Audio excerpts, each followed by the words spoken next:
নিশ্চয় আমি ওয়ালাকাদ বাআসনা ফি কুল্লি উম্মাতির রাসূলান, প্রত্যেক উম্মতের মাঝে আমি রাসূল প্রেরণ করেছি। আনি আবুদুল্লাহ, তারা আল্লাহর ইবাদত করবেন। ওয়াজতানিবুত তাগুত, এবং তাগুত থেকে সংযত থাকবেন। বলেন সুবহানাল্লাহ। আল আম্বিয়াউ ইখওয়াতুন, নবীগণ পরস্পর ভাই। নবীগণ পরস্পর কি ভাই? ওয়াদ্দীনুহুম ওয়াহিদুন, এবং তাদের দ্বীন হলো এক। বলেন সুবহানাল্লাহ। প্রত্যেক নবী রাসূল আদম পয়গম্বর আলাইহিস সালাম থেকে শুরু করে মুহাম্মদ আরবি বলেন সাল্লাল্লাহু আলাইহি ওয়াসাল্লাম পর্যন্ত যত নবী রাসূল এই পৃথিবীতে পদার্পণ করেছেন, সকল নবী রাসূল তাওহীদের দিকে আহ্বান করেছেন। বলেন সুবহানাল্লাহ। আল্লাহ রাব্বুল আলামিন বিশেষ করে সমস্ত নবীগণকে তিনটি নিয়ামত দিয়েছেন। বলেন কয়টি নিয়ামত? এই নিয়ামত সাধারণ কোনো নিয়ামত নয়, এটা হলো স্পেশাল খাস ভিআইপি নিয়ামত। জোরে বলেন সুবহানাল্লাহ। কোনো ওলি আউলিয়া পীর দরবেশকে দেওয়া হয় নাই। এই তিনটি নিয়ামত আল্লাহ রাব্বুল আলামিন সমস্ত রাসূলগণের মাঝে দিয়ে দিয়েছেন। এক নাম্বার নিয়ামত হলো ওহী, দুই নাম্বার নিয়ামত হলো মুজিজা, আর তিন নম্বর নিয়ামত হলো উন্নত মানের চরিত্র। জোরে বলেন আল্লাহু আকবার। তিনটি নিয়ামত, এক নাম্বার হলো ওহী, দুই নাম্বার হলো মুজিজা, আর তিন নাম্বার হলো উন্নত মানের চরিত্র। এই তিনটি বিষয় নিয়ে আলোচনা শেষ করব। বলেন ইনশাআল্লাহ। ওহীটা কি? ওহী একমাত্র আল্লাহ রাব্বুল আলামিনের পক্ষ থেকে নাজিল হয়। বলেন সুবহানাল্লাহ। আর মুজিজা হলো এমন একটি আপনার পাওয়ার বা শক্তি, সমস্ত শক্তি আল্লাহ রাব্বুল আলামিন যে মুজিজা দিয়েছেন, পাওয়ার দিয়েছেন, শক্তি দিয়েছেন, এই পরাশক্তিগুলো এসে আপনাদের পাওয়ারওয়ালা শক্তির কাছে মাথা নত করত। বলেন সুবহানাল্লাহ। আল্লাহ রাব্বুল আলামিন সমস্ত পয়গম্বর আলাইহিস সালাতু ওয়াস সালামকে মুজিজা দান করেছেন। যেমন হযরতে লূত আলাইহিস সালাতু ওয়াস সালামকে যে মুজিজা দিয়েছিলেন সেটি হলো লোহা। জোরে বলেন সেটি কি? লোহা।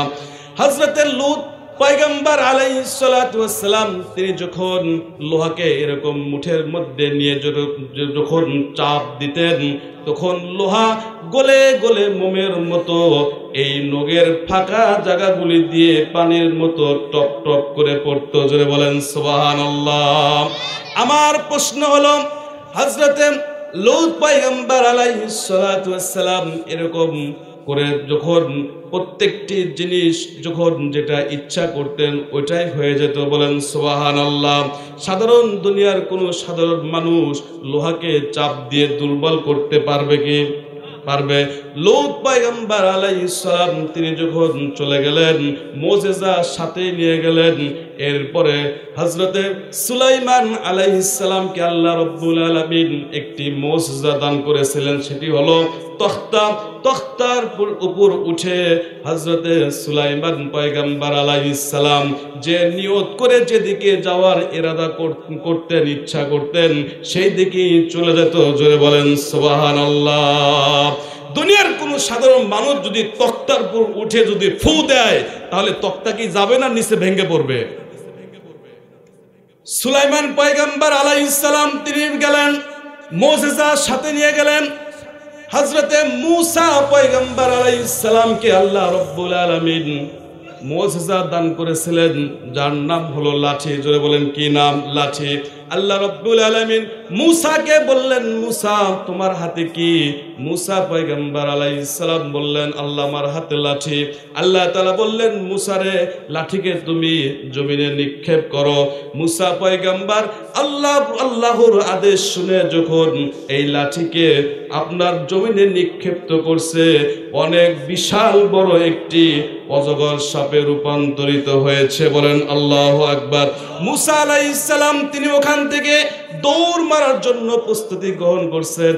আল্লাহ রাব্বুল আলামিন বললেন যে মূসা কম তুমি ওখানে দাঁড়াও, এই অজগর সাপটাই হলো তোমার জন্য একটি বড় নিয়ামত। বলেন সুবহানাল্লাহ। সমস্ত জাদুকরদের সাপদের যখন একত্রিত করা হলো, মুসা পয়গম্বর আলাইহিস সালামের সাপ যখন ছেড়ে দেওয়া হলো, সমস্ত জাদুকরদের সাপ মুসা পয়গম্বরের সাপের অ্যাকশন দেখে মনে হলো যে এটা তো আপনার সাধারণ কোনো সাপ নয়, এটা মনে হয় সাপের দাদা অথবা সাপের বাবা। বলেন সুবহানাল্লাহ। বুঝতে পারতেছেন আলোচনা?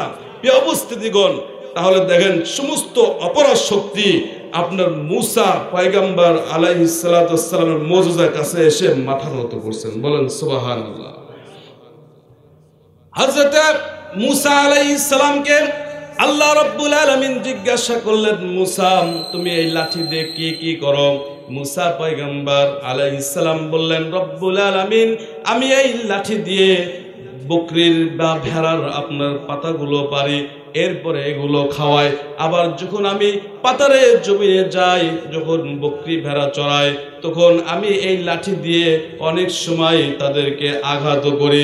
বলে আর কি করো? মুসা আলাইহিস সালাম এই কথাগুলো লম্বা করতেছেন, কারণ আল্লাহ রাব্বুল আলামিনের সাথে কথা বলতেছেন। জোরে বলেন আল্লাহু আকবার। আশেক যখন মাসুকের সাথে কথা বলে আর সময়টা একটু বেশি নেওয়াই দরকার। জোরে বলেন ঠিক কিনা? কারণ আশেক হলো মুসা আলাইহিস সালাতু ওয়াস সালাম আর মাসুক হলেন আল্লাহ রাব্বুল আলামিন। জোরে বলেন সুবহানাল্লাহ। তেমনি ভাবে সংক্ষিপ্ত করে বলতে চাই, আল্লাহ রাব্বুল আলামিন হযরত ঈসা পয়গম্বর আলাইহিস সালামকে মুজিজা দান করেছিলেন। কয়েকটি মুজিজার মধ্যে এক নম্বর মুজিজা হলো ধবল শ্বেত এরকম রোগীকে ঈসা আলাইহিস সালাতু ওয়াস সালাম এই হাতটা দিয়ে যখন এইভাবে বুলিয়ে দিতেন, সঙ্গে সঙ্গে ধবল শ্বেত কুষ্টি রোগওয়ালা মানুষ সুস্থ হয়ে যেত। বলেন সুবহানাল্লাহ। মৃত্যু মানুষের কবরের পাশে গিয়ে যদি কুম বিইজনিল্লাহ বলতো, ইয়া আব্দুল্লাহ কুম বিইজনিল্লাহ, তাহলে সঙ্গে সঙ্গে মৃত মানুষ জীবিত হয়ে আসতো। বলেন সুবহানাল্লাহ। এটা হলো মুজিজা। সমস্ত নবী রাসূল আপনার চলে গেলেন, মুজিজা সাথে করে নিয়ে চলে গেলেন। কিন্তু আল্লাহ রাব্বুল আলামিন আমার আপনার পয়গম্বর হযরতে মুহাম্মদ সাল্লাল্লাহু আলাইহি ওয়াসাল্লামকে প্রায় 3 থেকে 3.5 মুজিজা দান করেছেন। জোরে বলেন আল্লাহু আকবার। 3 থেকে 3.5 মুজিজার মধ্যে পয়গম্বর আলাইহিস সালাতু ওয়াস সালাম রাহমাতাল লিল আলামিন, তিনি সমস্ত মুজিজা সবচেয়ে স্পেশালি 2টি মুজিজা, একটার নাম হলো আপনার মিরাজ, একটার নাম কি? জোরে বলেন মিরাজ।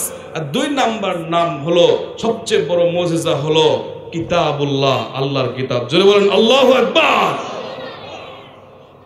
মিরাজ কখন হয়েছিল? যেহেতু রজব মাস চলতেছে, একটু আলোচনা করার দরকার আছে কিনা? জোরে বলেন। অল্প একটু বলে ইনশাল্লাহ মূল আলোচনার দিকে চলে যাব। মিরাজ আপনার যখন দেখলেন নবী করিম সাল্লাল্লাহু আলাইহি ওয়াসাল্লামের আপনার দাদা মারা গেলেন, বাবা মারা গেলেন, এরপরে চাচা মারা গেলেন, জীবন সঙ্গিনী খাদিজাতুল কুবরা রাদিয়াল্লাহু তাআলা আনহা মারা গেলেন, একেবারেই আপনার নিস্তব্ধ হয়ে গেলেন। তখন আল্লাহ রাব্বুল আলামিন জিবরাইল আলাইহিস সালামকে বললেন যে আমার হাবিব মুহাম্মাদুর রাসূলুল্লাহ, আমার রাসূলকে আপনি আমার কাছে নিয়ে আসেন। বলেন সুবহানাল্লাহ।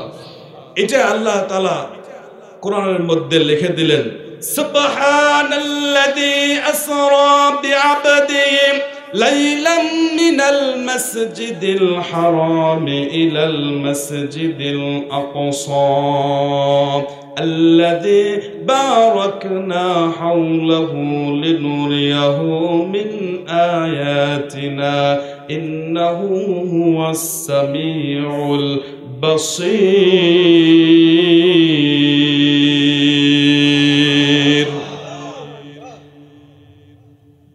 তার আগে ইসরা এবং মিরাজ। ইসরা হলো আরবি ভাষায় ইসরা বলা হয় রাতের বেলা সফর, রাত্রিকালীন ভ্রমণ, অর্থাৎ হেরেম শরীফ থেকে আপনার বাইতুল মাকদাস পর্যন্ত, এটাকে বলা হয় আপনার ইসরা। আর মিরাজটা হলো উপর দিকে গমন করা। আমরা এই যে মসজিদের সিঁড়ি থেকে নিচতলা থেকে দোতলা যায় না উপর দিকে, এটা হলো আপনার মিরাজ। এটা কি জোরে বলেন? মিরাজ। আল্লাহ তাআলা বলেন সুবহানাল্লাযী আসরা বিআবদিহি লাইলাম মিনাল মাসজিদিল হারামি ইলাল মাসজিদিল আকসা। পবিত্র মহিমাময় আল্লাহ রাব্বুল আলামিন, যিনি তার বান্দাকে রাতের বেলায়, কোন বেলা জোরে বলেন?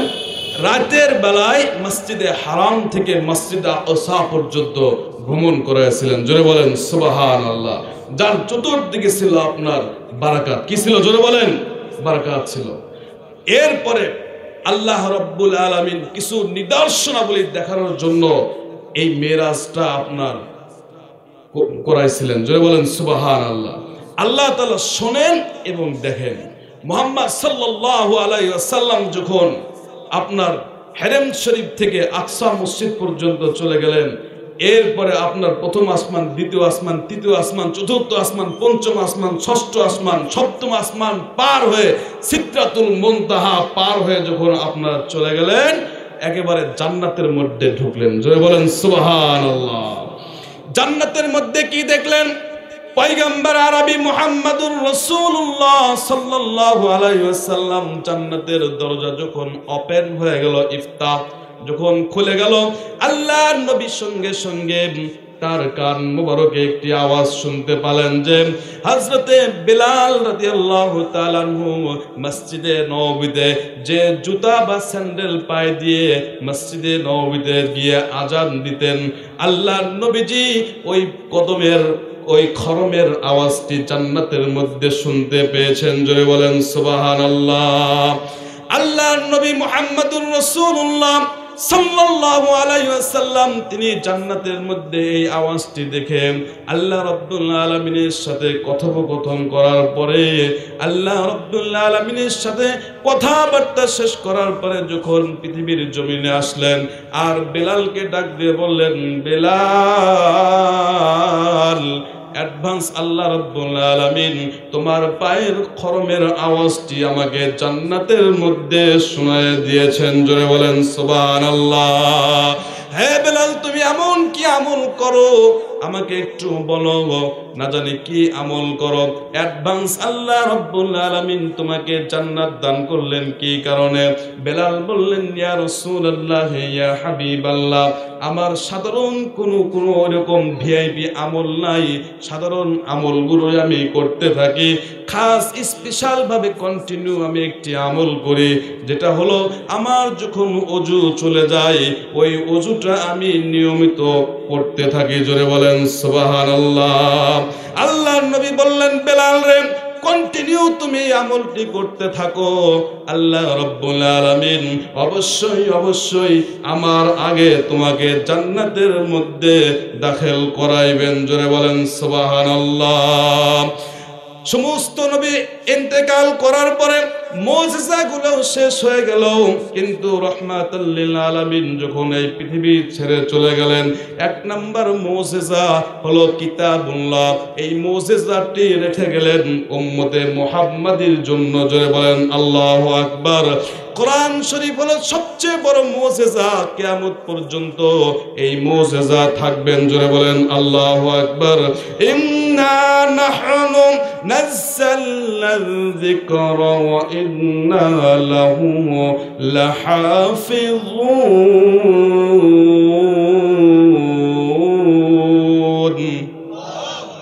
আরো আসতে বলেন, আগামীকাল জোরে বলেন। সম্মানিত হাজিরিন, তাহলে এই যে বড় একটি মুজিজা, এই মুজিজা কিয়ামত পর্যন্ত উম্মতের জন্য রেখে গেলেন, যে উম্মত পড়বে যতক্ষণ পর্যন্ত আপনার এই কোরআনুল কারীম এবং হাদিসকে আঁকড়ে ধরবে, ততক্ষণ পর্যন্ত উম্মত কোনো ফেরকা বাতিলের মধ্যে ঢুকে যেতে পারবে না। জোরে বলেন ইনশাআল্লাহ। কোরআনের কাছে থাকতে হবে। কার কাছে থাকতে হবে? জোরে বলেন। যে ব্যক্তি কোরআন থেকে দূরে চলে যাবে, হাদিস থেকে দূরে চলে যাবে, তার অধঃপতন নিশ্চিত। জোরে বলেন ঠিক কিনা? যে কোরআনের সাথে সম্পৃক্ত হবে, কোরআনকে ভালোবাসবে, কোরআনের সাথে আপনার তার হৃদয়টা মিলিয়ে দিবে, আল্লাহ রাব্বুল আলামিন কোরআনের বিনিময়ে তাকে জান্নাত দিয়ে দিবেন। জোরে বলেন সুবহানাল্লাহ। সম্মানিত হাজিরিন, একটা উদাহরণ দিলে বুঝবেন যেরকম আপনার এই যে বগুড়ার মেয়র, তো ওনাকে ইনভাইট করা হয়েছে, ওনার পাশে দুই একজন লোক থাকলে এদের দেখা যায় পাওয়ার বা শক্তি থাকে কিনা জোরে বলেন। মেম্বারের সাথে বা চেয়ারম্যানের সাথে, এমপি মন্ত্রীর সাথে এরকম দুই একজন লোক থাকলে তাদের পাওয়ার থাকে কিনা জোরে বলেন।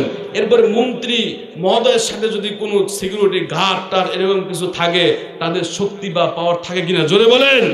এরপরে প্রধানমন্ত্রী আপনার জননেত্রী শেখ হাসিনা আম্মাজান, এনার সাথে যদি আপনার কোনো গার্ড সিকিউরিটি বা ফোর্স থাকে, এদের পাওয়ার কম না বেশি? বেশি। তেমনি ভাবে আমি বলতে চাই যে এরা তো দুনিয়ার সাধারণ পাওয়ার, এরা এক সময় মরে একবারে শেষ হয়ে যাবে। কিন্তু আল্লাহ তাআলা বলেন যে আমার আসমানের নিচে জমিনের উপরে আমার কিছু ফ্যামিলি আছে। আল্লাহু আকবার বলেন। এই ফ্যামিলি কারা?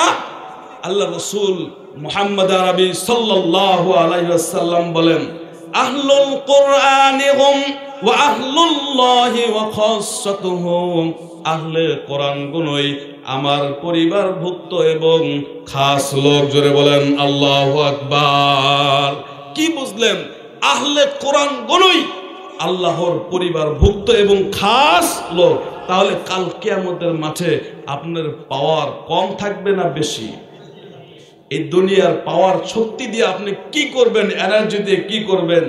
আপনার আখিরাতের শক্তি, এনার্জি, পাওয়ার, এটাই তো দরকার। জোরে বলেন ঠিক কিনা? সম্মানিত হাজিরিন, আমি আপনাদেরকে এটাই জানাতে চাই যে আপনারা কন্টিনিউ যতটুকুন আমল করেন ততটুকুন আপনার সুন্নত মোতাবেক করবেন। বলেন ইনশাআল্লাহ। একজন মুজাহিদ কখনো বসে থাকে না, বসে থাকে না। একজন মুজাহিদ কখনো বসে থাকে না, বসে থাকে না। যতই আসুক বাধা, যতই আসুক বিপদ, ভেঙে পড়ে না, ভেঙে পড়ে না। একজন মুজাহিদ কখনো বসে থাকে না, বসে থাকে না। সামনে থাকলাম হাজার পাহাড় তার, দুশ্মন হলো না হইবে সুমার। তবুও সে সামনে চলে, তবুও সে সামনে চলে। থমকে দাঁড়াই না, থমকে দাঁড়াই না। একজন মুজাহিদ কখনো বসে থাকে না, বসে থাকে না। জবান ঠিক কিনা? প্রকৃত মুজাহিদ যারা, তারা কখনো বসে থাকবে না। হয়তো আপনার দিনের প্রচার করতেছে, হয়তো লেখনীর মাধ্যমে করতেছে, চিন্তা গবেষণার মাধ্যমে করতেছে। যে কোনো ভাবেই একজন মুজাহিদ সব সময় আল্লাহর সন্তুষ্টার্থে, নবীজির মুহাব্বতে দিনের প্রচার করতে লেগেই আছে। জোরে বলেন ঠিক কিনা? সম্মানিত হাজিরিন, আমি মা বোনদের জন্য কিছু বলতে চাই। সেটা হলো যে মা বোনদের বর্তমান যে অবস্থা, এই যে মাহফিলের পাশে দেখলাম, আমি যখন দুইবার বাইক নিয়ে যেতেছিলাম অনেকক্ষণ ওখানে অপেক্ষা করতে হয়েছে আমাকে। কেন আপনার এরকম কেন? আপনি তো হবেন খাদিজাতুল কুবরা রাদিয়াল্লাহু তাআলা আনহার মতো। জোরে বলেন ঠিক কিনা? আপনি হবেন ফাতেমা রাদিয়াল্লাহু তাআলা আনহার মতো, আপনি হবেন সুমাইয়া রাদিয়াল্লাহু তাআলা আনহার মতো, আপনি হবেন আম্মাজান হযরতে আয়েশা সিদ্দিকা রাদিয়াল্লাহু তাআলা আনহার মতো। জোরে বলেন ঠিক কিনা? আপনাদের কাজ কি? বাহিরে কি আপনার ওপেন হয়ে খুলে পোশাক খুলে বা আপনার মাথার কাপড় ফেলে হেলে দুলে এইভাবে চলা? আল্লাহ তাআলা কি এটা বলছেন? জোরে বলেন। আল্লাহ তাআলা বলেন, ওয়াকারনা ফি বুয়ুতিকুন্না ওয়ালা তাবাররাজনা তাবাররাজাল জাহিলিয়াতিল উলা।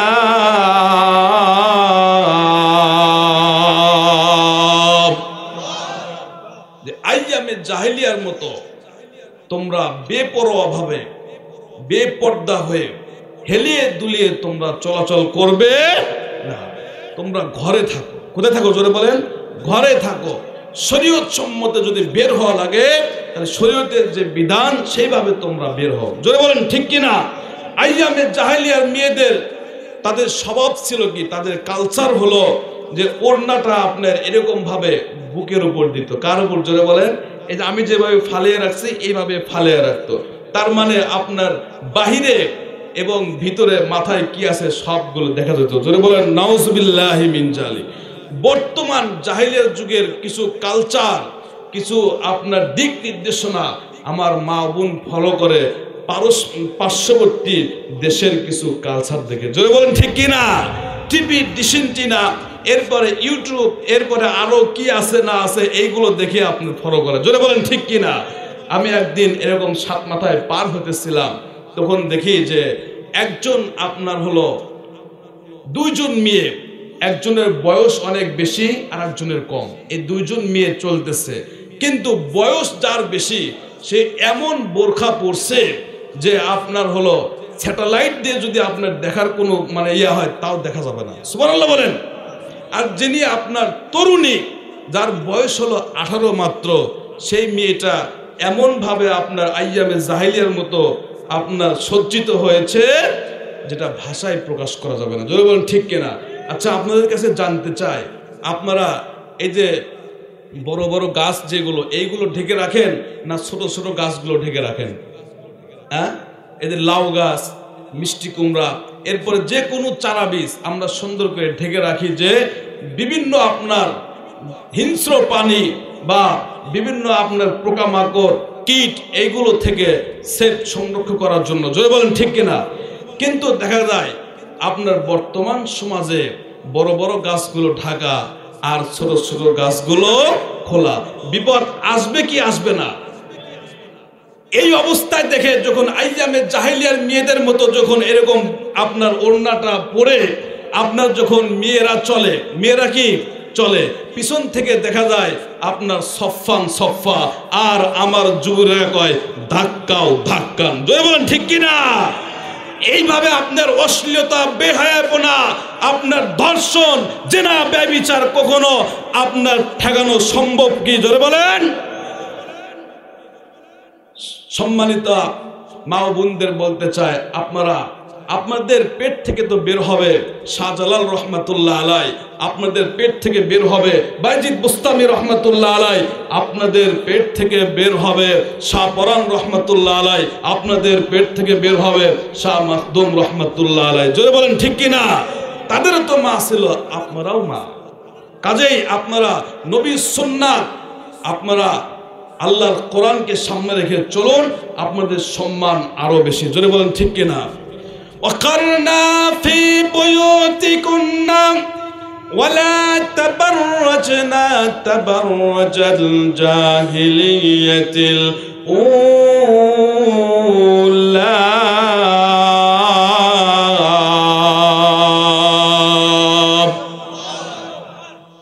সম্মানিত মা ও বোনদের উদ্দেশ্যে বলতে চাই, আপনারা সুন্দর করে শরীয়তের মাসলা মাসাইল জেনে সুন্দর করে বোরখা পরে যখন আপনারা ঘর থেকে বের হবেন, তখন আপনাদেরকে দেখে মনে হবে হয়তো কোনো বড় ধরনের অলি।